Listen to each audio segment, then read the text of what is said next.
Hi guys, how to clear cache on laptop. So let's get started.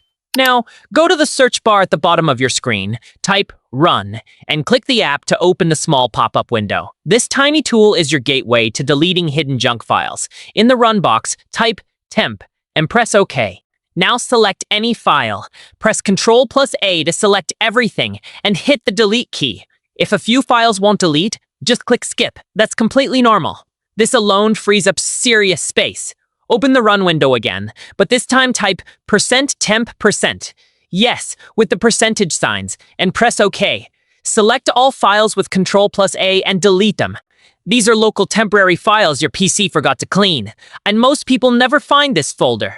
Open Run one more time, third time's the charm, type prefetch, and click OK. If a permission pop-up appears, click Continue, then select all files and delete them.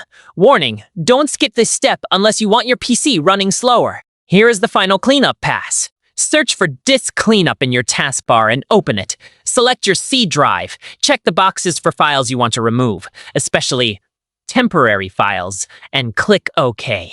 That's it. Your computer just got a fresh breath of air. Hit subscribe so you don't miss the next speed boost trick.